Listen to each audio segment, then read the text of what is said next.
নমস্কার। টুকরো কথায় মহাভারতের কাহিনী নিয়ে আবার আসলাম। গতদিন শ্রীকৃষ্ণের কথা বলছিলাম। শ্রীকৃষ্ণের কথা এরকমই যে যতই বলি ফুরোবে না, কিছু না কিছু বাকি থেকেই যাবে। আর মনেরও আশ মেটে না, এত কথা শ্রীকৃষ্ণ সম্বন্ধে বলেও মনের আশ মেটে না, শুনেও মেটে না। তবু আমাদের তো একটা নির্দিষ্ট সীমা পর্যন্ত এই মহাভারত আলোচনার সময়, তাই অতটা ডিটেলসে কোনো কোনো ঘটনায় ডিটেলসে আমি যাইনি অবশ্য। যেগুলো নিয়ে বেশি লোকে যুক্তিতর্ক করে আর কি, সেরকম দেখেই আমি কিছু কিছু ঘটনাকে তুলে ধরেছি, যেখানে ব্যাসদেবের মহাভারতের সঙ্গে আমার মনে হয়েছে, অন্তত আমার জানা টিভি সিরিয়াল, সিনেমা বা গল্পের বই পড়ে যেই রামায়ণ মহাভারত জেনেছি, তার সঙ্গে ব্যাসদেবের মহাভারতের যেটুকুনি পার্থক্য রয়েছে ওইগুলোকেই বিশেষ করে আমি তুলে ধরছি। এর মধ্যে শ্রীকৃষ্ণের কথার থেকে আমি মহাভারতে আবার ফিরে আসলেও একটা কথা অবশ্যই বলে রাখবো, যে শ্রীকৃষ্ণের সঙ্গে আগের দিন যেরকম বললাম, রাসলীলায় গোপীদের সঙ্গে যেরকম তার সম্পর্কের কথা সকলে বলে থাকেন ঠাট্টা করে, তার চরিত্রের দিকে আঙুল তুলে, সেটা তার একেবারেই বালক বয়সের ঘটনা। 7-8 বছরের একটা বালক তখন যেই রাসলীলা ঘটেছে সেইটা, সেখানে কোনো কাম ইচ্ছা বা কামার্ত হয়ে সে ওই রকম করতে পারে না। সেই রকমই আরেকটা দিক হচ্ছে শ্রী রাধার সঙ্গে শ্রীকৃষ্ণের সম্পর্ক। সকলেই বলে থাকে যে রাধার সঙ্গে কৃষ্ণের বিবাহ বহির্ভূত এমন একটা সম্পর্ক, অবৈধ সম্পর্ক। রাধাকে বিয়ে করলেই পারত, কেউ কেউ বলেন রাধা কৃষ্ণের থেকে বড় ছিল, তাই বাকি তবু করতে পারতেন। আসলে এই যে গতদিনই বললাম, শ্রীকৃষ্ণ যখন মথুরায় যায় গোকুল থেকে, তখন তার বয়স 11 বছর। তার আগেই, মথুরা যাওয়ার আগেই সমস্ত এই সব বাললীলা কমপ্লিট আর কি। তাহলে 11 বছর বয়সী কোনো বালক যদি কোনো গোপীর সঙ্গে খুব ভালোবাসা, বন্ধুত্ব, ভক্তি, প্রেম যাই থাক, সেটা কি বিয়ে করার মতো যোগ্য? এটা একটা অবাস্তব কথা। কারণ শ্রীকৃষ্ণ তখন কিশোর অবস্থাও নয়, বালক, 11 বছর বয়সী একজন বালক। সে সেই বয়সে মথুরায় চলে যাচ্ছে, তাহলে তার আগেই রাধার সঙ্গে তার যা কিছু বন্ধুত্ব, ভাব, ভালোবাসা যাই হোক হয়েছে। আর তার থেকেও বড় বিষয় হচ্ছে, ব্যাসদেবের মহাভারতে রাধার কোনো উল্লেখ নেই। এটা পরবর্তীকালে কিছু অন্যান্য পুরাণে আমরা, মানে বিষ্ণু পুরাণেও পাইনি, অন্যান্য পুরাণে পরবর্তীকালে পেয়েছি রাধা নামে। পুরাণের থেকেও গীত গোবিন্দে আমরা সব থেকে প্রথম রাধা যে এত প্রেমপূর্ণ, ভক্তিরসপূর্ণ একজন চরিত্র, কিভাবে কৃষ্ণময় হয়ে যেতে হয়, এই যে একটা ভাব আমরা প্রথম পেয়েছি গীত গোবিন্দে। সেটা কিন্তু অনেক পরের রচনা। আর তারপর থেকে এখন আমাদের মনের মধ্যে রাধা মানেই ভক্তির একটা প্রতিমূর্তি, স্বয়ং শ্রীকৃষ্ণেরই আরেকটা ভক্তিরূপী নারী দেহ যদি কল্পনা করি, তাহলে রাধা। তাই আমাদের বিশ্বাস করতে সত্যি খুব কষ্ট যে মহাভারতে রাধা নেই, রাধার কোনো উল্লেখ মহাভারতে নেই। এবার সেরকম কোনো বিশেষ গোপী যদি থেকেও থাকে, তাও তার আলাদা জীবন রয়েছে। সে কৃষ্ণকে ভালোবাসে একেবারে সম্পূর্ণ নিজেকে সমর্পণ করে, ভক্তি রসে পূর্ণ হয়ে। কারণ রাধা যখন কৃষ্ণকে পেয়েছে সামনে, চোখের সামনে, তখন সে নেহাতি একজন বালক। তাই ওই কেন রাধাকে বিয়ে করেনি, এইসব অযৌক্তিক প্রশ্ন আমার মনে হয় উত্তর না দেওয়ার যোগ্য। আরেকটা কথা শ্রীকৃষ্ণের, যে 16,000 স্ত্রী ছিল, তাহলে সেই মানুষটা কীরকম ছিলেন? 16,000 স্ত্রী শ্রীকৃষ্ণের কিভাবে হলো, সেই ঘটনাটাও তাহলে আমাদের জানা উচিত। শ্রীকৃষ্ণের এমনিতে 8 জন প্রধান স্ত্রী ছিলেন, যার মধ্যে রুক্মিণী সব থেকে বড়, প্রথম মা স্ত্রী আর কি। তারপর সত্যভামা আছেন, তারপর বাকিরা রয়েছেন। এই 16,000 স্ত্রী, নরকাসুর নামে একজন রাজা ছিলেন, অসুর রাজা। তিনি মানে এত অত্যাচারী ছিলেন যে সকলকে অত্যাচার করে 16,000 রাজকুমারীকে 16,000 রাজ্য থেকে জোর করে তুলে এনে তাদেরকে বন্দি করে রেখেছে। তাদের ওপর কন্টিনিউ শারীরিক মানসিক নানা রকম দৈহিক অত্যাচার করে যান, মানে সব রকমের অত্যাচার তাদের সঙ্গে করে যায়, আর তাদেরকে বলপূর্বক নিজের রাজ্যে এনে বন্দি করে রেখেছে। শ্রীকৃষ্ণ তার স্ত্রী সত্যভামাকে সঙ্গে নিয়ে সেই নরকাসুরকে আক্রমণ করে এবং তাকে বধ করে। সুদর্শন চক্র দিয়ে তার মাথা কেটে দেয় আর কি। সে যাই হোক, এরপর সেই 16,000 নারীকে সেখান থেকে বন্দি অবস্থা থেকে মুক্ত করে।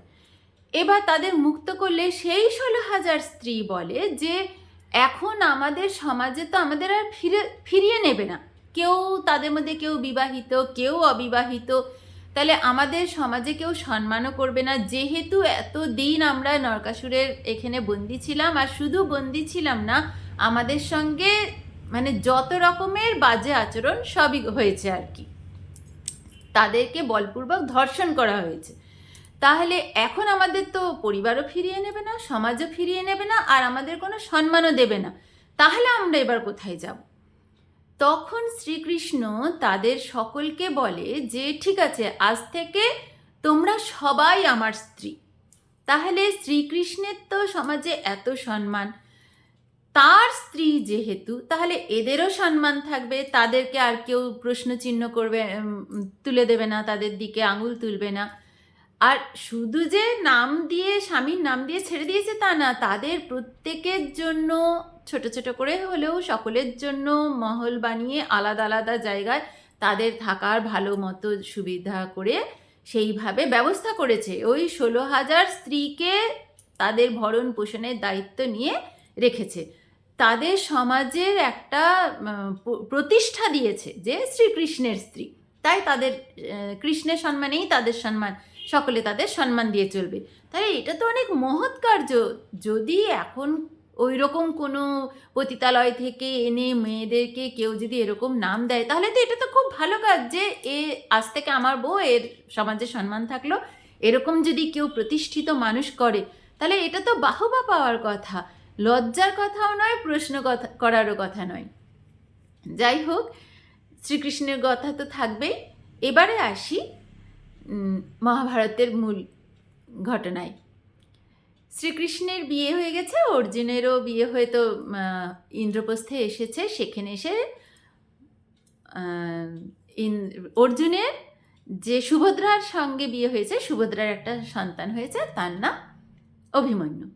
এদিকে দ্রৌপদীরও একে একে 5টা সন্তান হয়, মানে 5 ভাইয়ের থেকে 5টা সন্তান হয়। প্রতিবিন্দ, তারপরে শ্রুতসোম, শতানিক, শ্রুতকর্মা আর শ্রুতকীর্তি। যাই হোক, এই 5 জন, হ্যাঁ, দ্রৌপদীর 5টা সন্তান হয়, আর এদেরও সকলের আলাদা আলাদা নিজের হয় সন্তান। ভীমের তো রয়েছে ঘটোৎকচ, অর্জুনের তো আগেই রয়েছে উলুপির সন্তান ইরাবান, আর বব্রুবাহন হচ্ছে চিত্রাঙ্গদার পুত্র। এই সব হয়ে যাওয়ার পর এতদিনে ইন্দ্রপ্রস্থ বেশ প্রতিষ্ঠিত একটা দারুণ একটা সাম্রাজ্য হয়েছে। এই অবস্থায় তখন ইন্দ্রের, বরুণ দেবের রিকোয়েস্টে শ্রীকৃষ্ণ আর অর্জুন মিলে তার কিছু শারীরিক প্রবলেমে সে আগুন উগড়ে দেবে। সেই আগুন কোথায় যাবে, কোথায় যাবে, এই কথাটা হওয়ার পর তারা বলে তাহলে এখানে তো খাণ্ডব অরণ্য রয়েছে, এই অরণ্যটা একটা মায়া অরণ্য, ওইখানে মায়া অবস্থান করে, তাহলে এই অরণ্যেই যদি আমরা ওই আগুনটা উগড়ে দিই, তাহলে বরুণদেবও শান্তি পায়। আর ওইটা অরণ্য অনেক বিষাক্ত নাগেরা থাকে আর মায়া অরণ্য, তাই সেইখানে গেলে তাহলে ওইখানে ক্ষতিকর জীবেরাও নষ্ট হবে আর কি। অর্জুন আর শ্রীকৃষ্ণের সহায়তায় বরুণদেব সেখানে তার উগড়ে দেয় আর কি আগুন, খাণ্ডব বন আগুন লেগে যায়। এবার সেই আগুনে পুড়তে পুড়তে শেষে মায়া যে রাক্ষস, সে বেরিয়ে এসে এবার ক্ষমা চাইছে যে আমি আর থাকতে পারছি না, আমাকে যে কোনো উপায়ে বাঁচতেই হবে, তাই পাণ্ডবদের কাছে এসে নত স্বরে যে আমাকে বাঁচিয়ে নিন, তাহলে আপনাদেরকে আমি একটা মায়ার প্রাসাদ তৈরি করে দেবো। মানে এত উন্নত প্রযুক্তিওয়ালা একটা প্রাসাদ তৈরি করে দেবো বিশ্বকর্মার সঙ্গে সহায়তায় আর কি। একটা ইন্দ্রপ্রস্থে মায়া একটা প্রাসাদ তৈরি করলো, মানে তাতে বিভিন্ন রকম ইলিউশন আর কি। কোথাও জল নেই তো মনে হচ্ছে জল, কোথাও স্থল তবু মনে হচ্ছে ওটা স্থল নয়, এরকম নানা রকমের আর কি। তাতে ডিটেলস ব্যাখ্যাও রয়েছে বেশ কিছু। তো এই প্রাসাদ দেখে, মানে এই প্রাসাদ দেখার জন্য নিমন্ত্রণ করে যুধিষ্ঠির সকলকে। এবার সেইখানে তখন প্রথমে বলে যে যুধিষ্ঠির যে এত প্রতিষ্ঠিত পেয়েছে, আর ততদিনে বিভিন্ন রাজ্যে দিগ্বিজয় করে অনেক প্রতিপন্ন হয়ে গিয়েছে রাজ্য, বেশ ক্ষমতাশালী, রাজ্যের সীমাও বেড়ে গিয়েছে। যুধিষ্ঠির এবার বলছে তাহলে, আরও সবাই সাজেশন করেছে যে এবার তুমি অশ্বমেধ যজ্ঞ করো, তাহলে চারিদিকে দিকে দিকে তোমার নামও ছড়াবে, সাম্রাজ্যের পরিধিও বাড়বে। তখন বিভিন্ন জনের সঙ্গে পরামর্শ করছে, শ্রীকৃষ্ণ থেকে জানতে চেয়েছে যুধিষ্ঠির যে আমি এরকম অশ্বমেধ যজ্ঞ করতে চাই। সকলে বলছেন, তখন শ্রীকৃষ্ণ বলছে হ্যাঁ তুমি করতেই পারো, কিন্তু এই যে তুমি তোমার সীমা ছাড়িয়েই যেই একটু যাবে পূর্বে, সেখানে মগধে রয়েছে জরাসন্ধ, আর সে এতই শক্তিশালী আর সে সহজে মারাও যাবে না, তাহলে তার কাছে তুমি কিন্তু হেরে যাবে, আর তার কাছে যেই হেরে যাবে তোমার অশ্বমেধ যজ্ঞের সমস্ত ফল কিন্তু সে পাবে। তাই তোমাকে আগে উচিত জরাসন্ধকে, আর জরাসন্ধ এত ক্ষমতাশালী, সে অনেক রাজ্যকে নিজের অধীনে করে রেখেছে, তাহলে তারা তো তার হয়েই লড়বে, এতগুলো রাজ্য কিন্তু তোমার এগেনস্টে লড়বে। আর যদি তুমি জরাসন্ধকেই আগে হারিয়ে দাও, তারপরে অশ্বমেধ যজ্ঞ করার জন্য তুমি এতগুলো পেয়ে যাবে, মগধ তো পাবেই, তার সঙ্গে এতগুলো রাজ্যও তোমার সঙ্গে হয়ে যাবে। এই বুদ্ধি দিয়েছে শ্রীকৃষ্ণ। তখন বললো ঠিক আছে, তাহলে জরাসন্ধের ওপর কি আক্রমণ করা হবে, মগধের ওপর, রাজ্যের ওপর? শ্রীকৃষ্ণ বলছে না, ওই রকম আক্রমণ করে জরাসন্ধকে মারা যাবে না, কারণ এর আগে জরাসন্ধের সঙ্গে শ্রীকৃষ্ণের কিন্তু অনেকবার হয়েছে। মথুরাতে 17 বার জরাসন্ধ আক্রমণ করেছিল, এই জরাসন্ধকে কংসের শ্যালক। তাহলে শ্রীকৃষ্ণ তো জানে, তখন সেই মথুরা থেকে শ্রীকৃষ্ণ দ্বারকায় যেতে বাধ্য হয়েছিলেন, যে মথুরার লোকজন বলছে যতদিন কৃষ্ণ থাকবে ততদিন আমাদের মুক্তি নেই, এই বলে।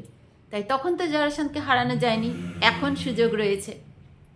তো এবারে তারা, কৃষ্ণ বলছে যে আমরা এরকম সাধারণ রাজবেশে যাব না, এমনি সাধারণ ঋষি এরকম বেশে যাব। কাকে সঙ্গে নেবে? ভীম আর অর্জুনকে সঙ্গে নেবে। ভীম, অর্জুন আর শ্রীকৃষ্ণ এরকম সাধারণ ঋষিমুনির বেশ নিয়ে গেরুয়া বসন পরে গিয়েছে মগধে। আর জরাসন্ধ এত অহংকারী, তার মানে রক্তের বিন্দুতে বিন্দুতে অহংকার একদম, আর ক্ষমতাশালী সেরকম, কাউকে পরোয়া করে না। তো সেখানে গিয়ে তার আগে কর্ণ আর দুর্যোধন গিয়েছিল সেখানে, যে ভাবলো এদের সঙ্গে যদি লড়াই করে পারি তাহলে এদেরকে সঙ্গে নেব, না হলে মৈত্রী স্থাপন করব। কথায় কথায় তাদের সঙ্গে লড়াই হয়, কিন্তু তারা পারে না, হেরে যায়, ওখানে হেরে গিয়ে চলে যায়। তারপরে তাদের বন্দি করে দেয়। এরা যাওয়ার পরে তাদের আগে মুক্ত করার পরে তখন শ্রীকৃষ্ণ চ্যালেঞ্জ করছে যে আমাদের সঙ্গে মল্লযুদ্ধে আসো, তুমি চয়েস করো। এই যে আমরা 3 জন রয়েছি, কৃষ্ণ, অর্জুন আর ভীম, 3 জন নিজেদেরকে দেখিয়ে, নিজেদের পরিচয় দেয়নি, নিজেদেরকে দেখিয়ে বলছে যে আমাদের 3 জনের যে কোনো একজনের সঙ্গে তুমি মল্লযুদ্ধ করো, দেখি কীরকমভাবে যেতে। এবার জরাসন্ধ এত অহংকারী, অর্জুন, শ্রীকৃষ্ণ এরা সুপুরুষ চেহারা, কিন্তু ভীমের তো বিশাল চেহারা, বিশাল কায়। তখন জরাসন্ধ বলছে এদের সঙ্গে কেন লড়বো, লড়লে তার সঙ্গেই লড়বো, বলে ভীমের দিকে দেখাচ্ছে। তো ভীমের সঙ্গে জরাসন্ধ লড়বে, ঠিক হলো, মল্লযুদ্ধে নেমেছে।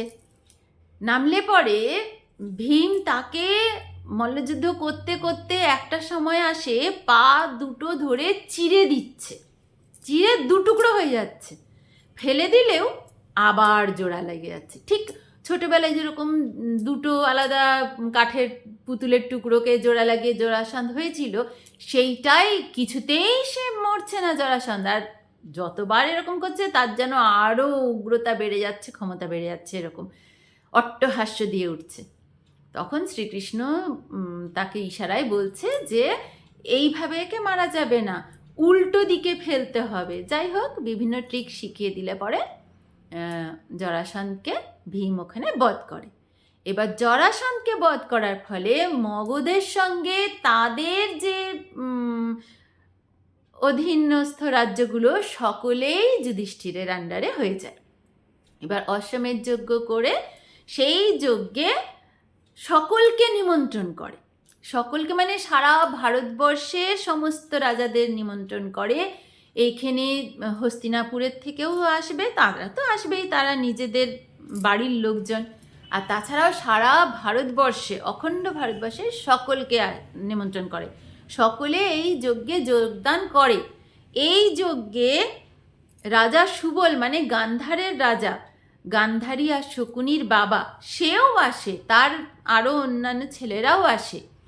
এই রাজা সুবলের কথাটা স্পেশাল করে বলার একটা কারণ রয়েছে, কারণ এই যে আমি এতক্ষণ ধরে গল্প বলছি, এখানে শকুনি নামটা কয়েকবার মাত্র এসেছে, বেশি আসেনি, কারণ মহাভারতে এখনো পর্যন্ত শকুনি সেরকম ডিটেলসে বর্ণনায় আসেনি, এর পরে আসবে।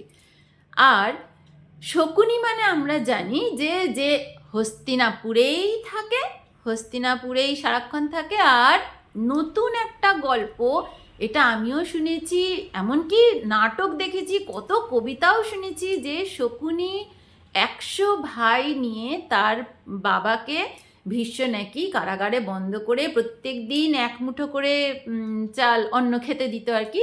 তারা সবাই না খেয়ে খেয়ে শকুনিকে খাইয়ে খাইয়ে বাঁচিয়ে রেখেছিল, তারা একে একে সকলে মরে গিয়েছে।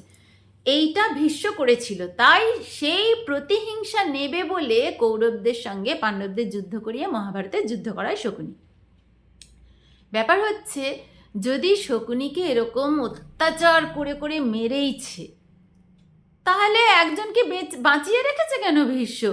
100 জন ভাইকে মেরে দিয়েছে, বাবাকে মেরে দিয়েছে, শকুনিকে কেন বাঁচিয়ে রেখেছে? আর যখন টর্চার এরকম করছিল ভীষ্ম, তখন গান্ধারী কি করছিল? গান্ধারীর ভাই তো এটা শকুনি, গান্ধারী তো তখন হস্তিনাপুরের রানী, তার স্বামী ধৃতরাষ্ট্র রাজা, সে তো শকুনিকে মানে এত ডিপেন্ডেন্ট শকুনির ওপর, তাহলে শকুনিকে ছেড়ে এরকম অত্যাচার করছে, তখন ধৃতরাষ্ট্র কিছু করেনি? এ তো হতে পারে না, মানে এটা একটা অযৌক্তিক গল্প, এ গল্পের কোনো ভিত্তিই নেই। আর এই কারণে এটা যে হয়নি তার প্রমাণ হচ্ছে, এই অশ্বমেধ যজ্ঞে রাজা সুবল মানে শকুনির বাবা এসেছে তার অন্যান্য পুত্রদের সঙ্গে নিয়ে। যুধিষ্ঠির সবাইকে যে নিমন্ত্রণ করেছে এই যজ্ঞে, রাজা সুবলও এসেছেন, শকুনিও এসেছে। আরেকটা মজার কথা, শকুনি আমরা দেখি একটু চোখটা একটা চোখ এরকম কানা মতো, তারপরে পা লেংড়ে লেংড়ে হাঁটে, এইরকমও কিছু ডেসক্রিপশন কিন্তু মহাভারতে নেই। ওইটা আরও ক্রুরো দেখানোর জন্য হয়তো সিরিয়ালে সিনেমায় করেছে, কারণ বিআর চোপড়া সিরিয়ালে গুপি পেন্থেল এই শকুনির রোলটা করেছিলেন। তো শুটিং শুরুর আগে উনি একটা ইন্টারভিউতে বলেছেন আর কি, যে শুটিং শুরুর আগে ওনার পায়ে কিছু চোট লেগে উনি খুঁড়িয়ে খুঁড়িয়ে হাঁটছিলেন। তো এইটা দেখে বিআর চোপড়া খুব ভালো লেগেছে যে এইটা আরও ক্রুয়েলটি দিচ্ছে ক্যারেক্টারে, তাই পুরো সিরিয়ালটা জুড়েই শকুনিকে ওই লেংড়ে লেংড়ে হাঁটার জন্যই বলা হয় আর কি। তারপর থেকে যতগুলো মহাভারতের সিরিজ হয়েছে প্রত্যেকটাতেই শকুনি ওরকম খুঁড়িয়ে খুঁড়িয়ে হাঁটছে। আর এইটা থেকেই একটা গল্প নতুন তৈরি হয়ে গিয়েছে, যে যখন কারাগারে তার বাবা মারা যাচ্ছিল তখন নাকি শকুনির পায়ে জোরে আঘাত দিয়েছে, যে সারা জীবন মনে রাখবে এইটা, তার জন্য পায়ে আঘাত দিয়েছে, তাই শকুনি ল্যাংড়া হয়ে গিয়েছে। শকুনি কিন্তু ওরকম ছিলই না, মানে ব্যাসদেবের মহাভারতে শকুনির ওরকম কোনো প্রবলেম আছে না, চোখের প্রবলেম না, পায়ের প্রবলেম না, শকুনি হস্তিনাপুরেই থাকে। শকুনি আসা যাওয়া করে, কারণ তার ভাগনা দুর্যোধন ভীষণ ভালোবাসে। আর এটাও একটা ব্যাপার যে যদি হস্তিনাপুর তো এত ক্ষমতাশালী একটা রাজ্য, সে যদি পুরো তার ভাগনার করাতেই হয় তাহলে তো তার রাজ্যেরও অনেক সাপোর্ট। তাই সে চায় তার ভাগনাই হোক, রাজা হোক বা কিছু, এই জন্য তার সমস্ত অন্যায় আবদারে ইন্ধন দিয়ে যাচ্ছে। একটু তো অন্যায় সমস্ত সাপোর্ট করেই যাচ্ছে মামা। এমন বলছি না কি শকুনি খুব ভালো ছিল, এরকম ব্যাসদেবের মহাভারতে বলেনি। ব্যাসদেব ব্যাখ্যা করেছেন যদি বিশাল একটা পাপের বৃক্ষ হয়, সেই বৃক্ষ দুর্যোধন, তার মূল হচ্ছে ধৃতরাষ্ট্র, কাণ্ড হচ্ছে কর্ণ, তার শাখা প্রশাখা এইটা হচ্ছে শকুনি, আর পাতা ফুল ফল এগুলো তার আরও ভাই দুঃশাসন আর কি এইটা। আর যুধিষ্ঠিরকে যদি একটা ধর্মের বৃক্ষ ধরা হয়, বিশাল বড় ধর্মের বৃক্ষ, তাহলে তার স্টেমটা হচ্ছে, কাণ্ডটা হচ্ছে অর্জুন, তার শাখা প্রশাখা এগুলো ভাই ভীম, নকুল, সহদেব, আর তার রুট মূলটা হচ্ছে শ্রীকৃষ্ণ। শ্রীকৃষ্ণ সবসময় এদের ভালো বুদ্ধিটা দিয়ে গিয়েছে আর কি। এরকমভাবে ব্যাসদেব এটা ব্যাখ্যা করেছেন। তাহলে বুঝতেই পারছি শকুনিকে আমরা যতটা ক্রুয়েল ভাবছি তার থেকে বেশি কিন্তু কর্ণ, এটা সব সময় ওইখানে উল্লেখ রয়েছে। যাই হোক, এবার আসি আমাদের যজ্ঞে। যজ্ঞ সভায় সকলকে আমন্ত্রণ করেছে অশ্বমেধ যজ্ঞে। এবার সেই ডিটেলসটা আবার পরের দিনের জন্য থাক। ধন্যবাদ।